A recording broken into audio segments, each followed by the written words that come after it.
Imagine yourself at the top of an invisible mountain, surrounded by a wind that doesn't blow, but only vibrates. It's the sound of silence before the first syllable of the universe was spoken.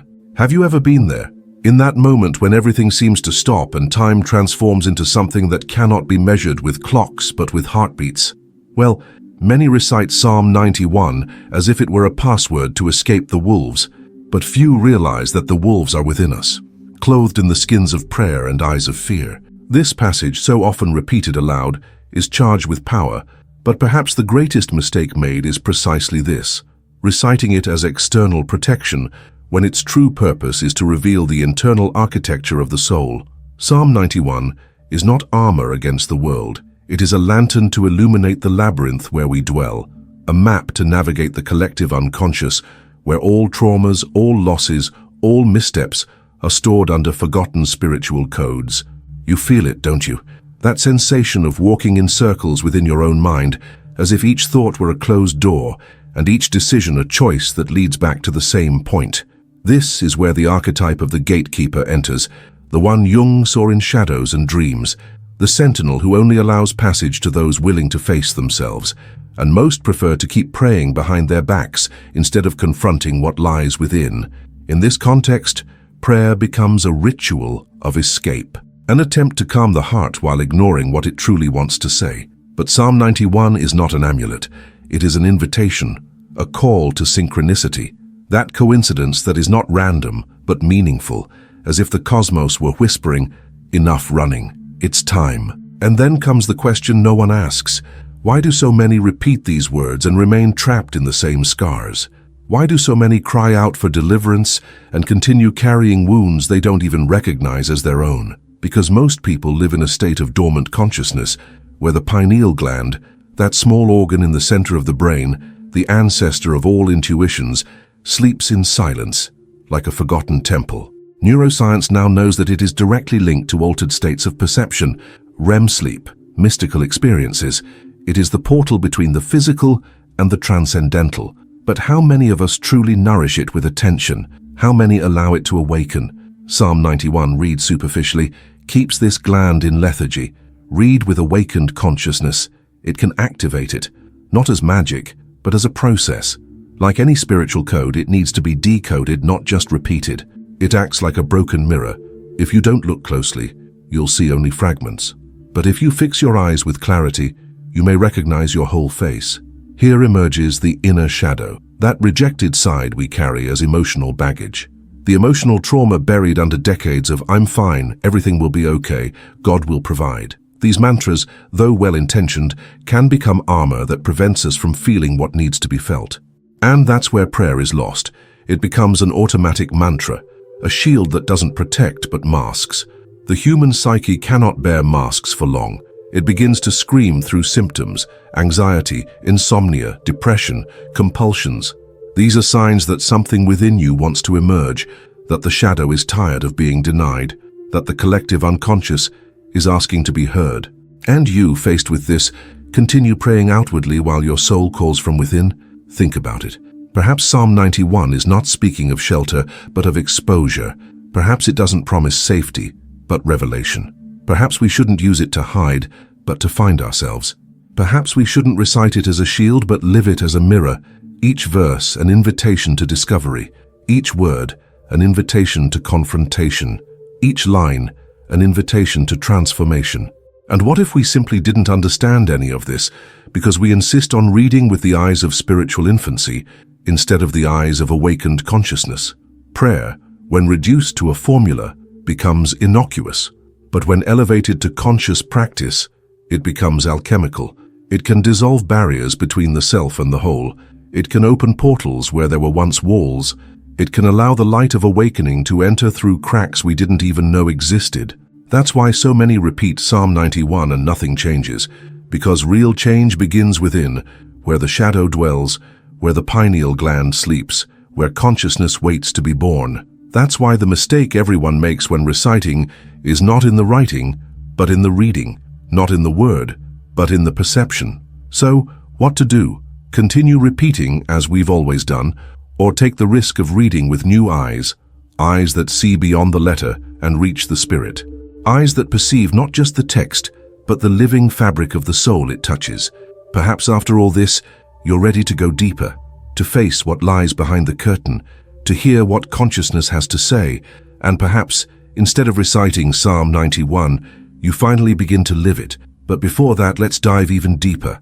Let's explore what happens when prayer meets trauma, when the sacred meets the subconscious, when the symbolic becomes real, because the journey is only beginning. Imagine your brain as an ancient temple, where each synapse is a candle burning in silence. Some circuits have been unlit for years, covered by layers of unprocessed memory, emotions stored like cursed relics. It is there, in that forgotten altar, that Psalm 91 can begin to shine with its true light, not as protection, but as diagnosis. It points directly to the constant state of alertness of the modern mind, to that diffuse fear that has accompanied us since childhood, disguised as faith, clothed in prayer. Have you ever noticed how many recite verses as if they were passwords? As if repeating, "No weapon formed against you shall prosper," were enough to shield the soul from internal blows. But what if the greatest threat weren't out there, but within? What if the cruelest enemy had no name or face, but lived in the inner shadow you've denied since you learned to smile for the cameras? Emotional trauma has this perverse ability. It camouflages itself. It hides in the subtext of personal history, in the gaps of memory, in the quick justifications we give when someone asks, "Are you okay?" And we answer yes before even feeling the real pain. Psalm 91, read with the eyes of dormant consciousness, reinforces this lie. Read with awakened eyes, it reveals that the true enemy is the denial of yourself. And this brings us to the collective unconscious, that vast psychic library Jung described as inhabited by archetypes, symbols we carry in our dreams, myths, and ancestral fears. That place where we all share the same stories, just disguised by individual circumstances.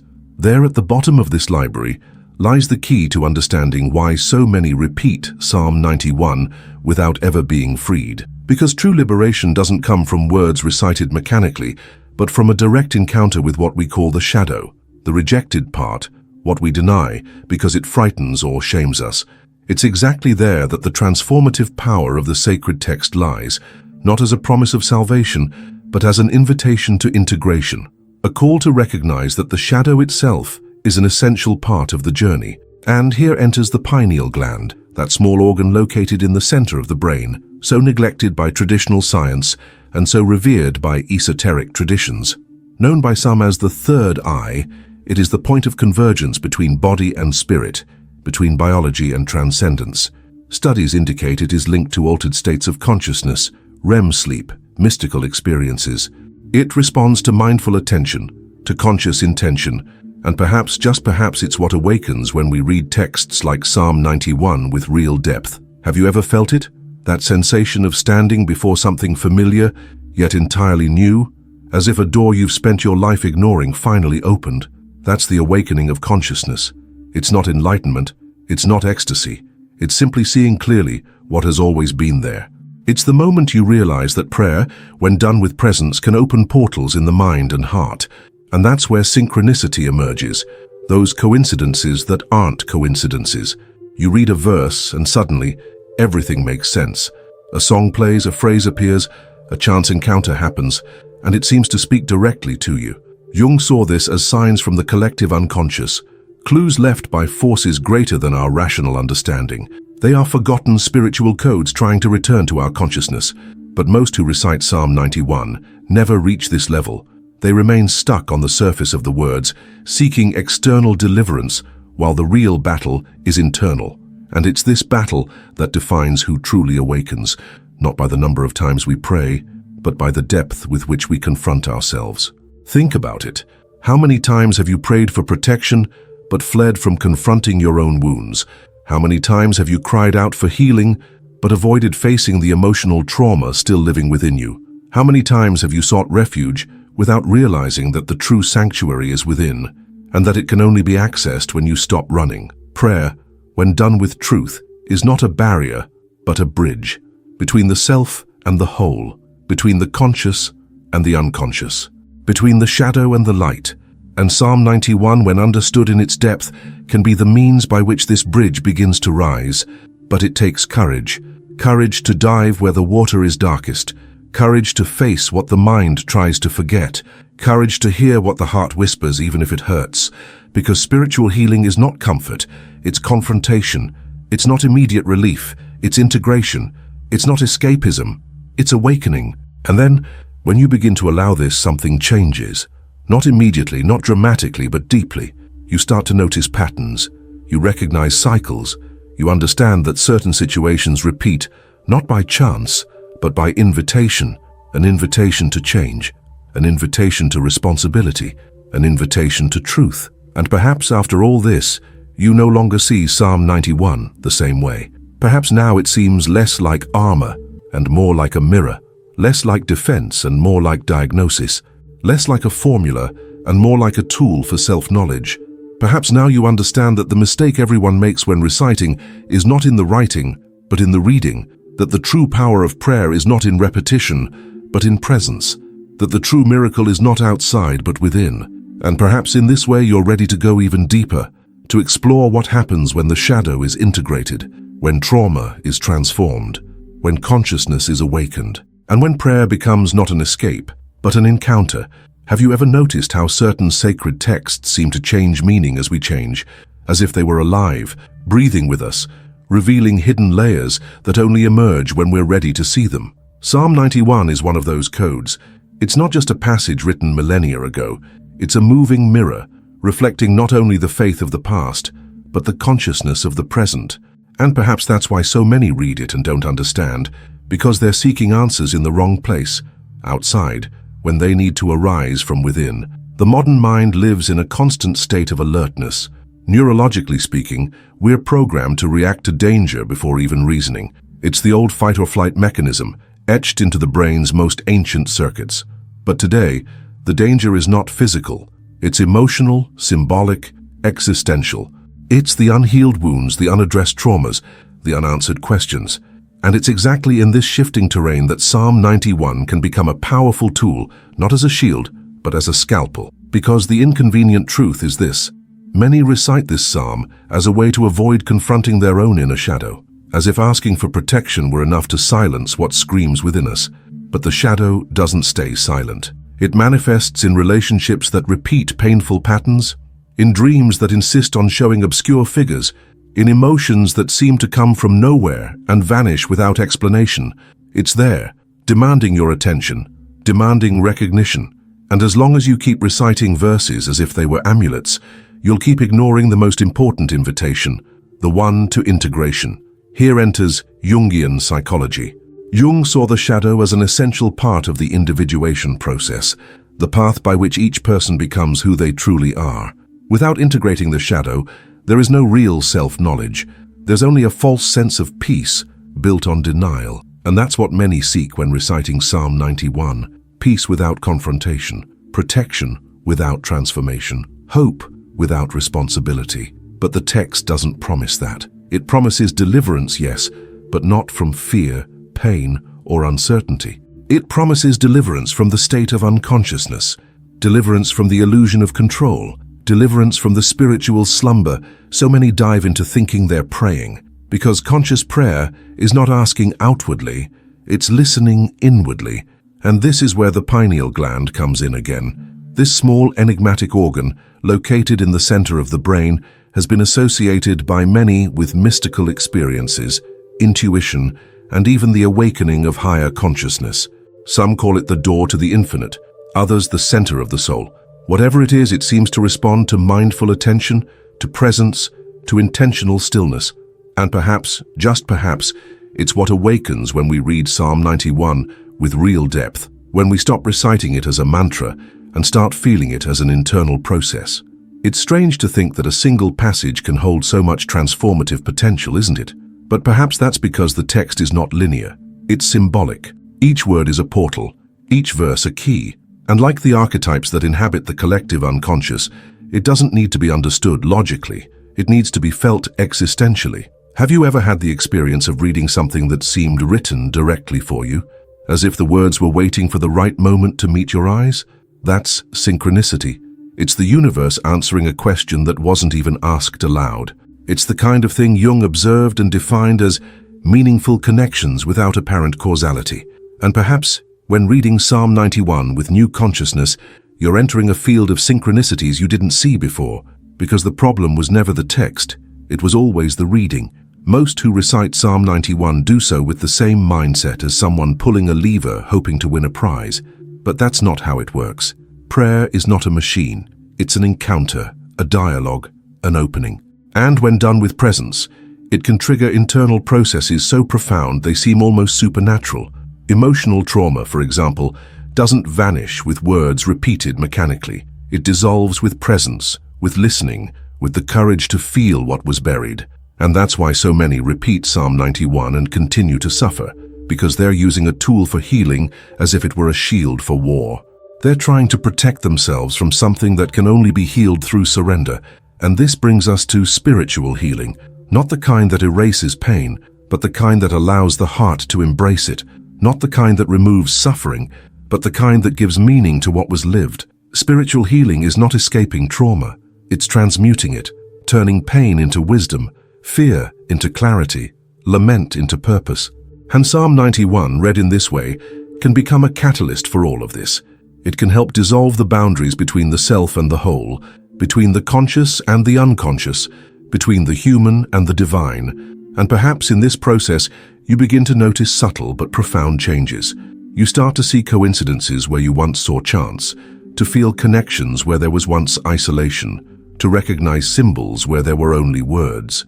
These are signs that something within you is awakening, that consciousness is expanding, that you're beginning to emerge from the state of spiritual slumber. And the more you allow this, the more Psalm 91 ceases to be just a passage and becomes a living map of your inner journey. Think about it. How many times have you prayed for direction but fled from the path right in front of your eyes? How many times have you cried out for freedom but kept your own chains intact? How many times have you sought healing but avoided facing the wound? True prayer is not an escape, it's a dive. And Psalm 91, when understood in its depth, is a dive straight into the heart of what needs to be transformed. Perhaps now you're ready to go even deeper. To understand what happens when prayer becomes a practice of self-knowledge, when the symbolic becomes real, when the shadow is integrated and the light expands. Have you ever stopped to think that perhaps we don't need to change so much? That perhaps what really needs to change is the way we look at ourselves? Psalm 91, read superficially, seems to promise a world without danger, a path without stumbling. But if you've come this far, you've already understood. The true miracle is not being spared the fall, it's learning to rise with more clarity than before, because that's what the text reveals when read with the eyes of awakened consciousness. It's not a guarantee of protection, but an invitation to transformation, a call to dive into the dark waters of the collective unconscious, where we all carry ancient traumas, emotional scars, and dormant memories. And it's exactly there that healing begins, not with formulas or empty promises, but with the courage to face what has been denied for so long. The modern mind lives in a constant state of division, divided between what it feels and what it believes it feels, between what it desires and what it deems itself worthy of, between what it knows and what it chooses to ignore. And in this internal fissure, many recite Psalm 91 as if it were a recipe for peace, without realizing that true peace can only arise when there is integration, when the inner shadow is recognized, accepted, and integrated into the whole. Jung spoke about this with depth. The shadow is not something bad, it's something rejected. It's everything we consider unacceptable within ourselves, and so we try to erase it. But the more we deny the shadow, the more it manifests in indirect ways, in conflicting relationships, in painful repetitions, in emotions that seem to come from nowhere. And as long as you keep seeking external deliverance, you'll keep ignoring the only battle that matters, reconciliation with yourself. And that's where conscious prayer comes in, not as a shield, but as a mirror, not as a mechanical ritual, but as a practice of self-knowledge. True prayer doesn't change the world out there. It changes the internal field that determines how you see and act in the world. It opens portals in the mind, unlocks emotional patterns, activates healing processes that were dormant, and this has a direct impact on the brain. Studies show that meditative practices, conscious reading of sacred texts, and states of mindfulness can directly influence the activity of the pineal gland. This small organ, located in the center of the brain, responds to intentional stillness, to presence, to connection with the symbolic. It seems to be the point of convergence between biology and transcendence, and perhaps, just perhaps, it's what awakens when we read Psalm 91 with real depth. Have you ever felt it? That sensation of standing before something familiar, yet entirely new, as if a door that was always closed finally opened. That's the awakening of consciousness. It's not total enlightenment. It's not continuous ecstasy. It's simply seeing clearly what was previously hidden, and it's this clarity that allows synchronicity to appear more frequently. Coincidences that aren't coincidences, encounters that seem guided, moments that seem too meaningful to be chance. Jung saw these events as signs from the collective unconscious, clues left by forces greater than our rational understanding. They are forgotten spiritual codes trying to return to our consciousness, and Psalm 91, read with presence, can be one of those codes. Because the mistake everyone makes when reciting this psalm is not in the writing, but in the reading. Many keep seeking external protection, while true security comes from internal integration. They keep crying out for deliverance, but avoid facing what needs to be confronted. They keep repeating words without allowing them to touch the heart. But when you begin to allow this, when you stop reciting and start feeling, something changes. You start to notice patterns, you recognize cycles, you understand that certain situations repeat not by chance, but by invitation. An invitation to change, an invitation to responsibility, an invitation to truth. And then Psalm 91 ceases to be just a passage and becomes a living map of your inner journey. And perhaps now you're ready to go even deeper, to explore other symbols, other keys, other doors that need to be opened, because the journey doesn't end here, it's only beginning.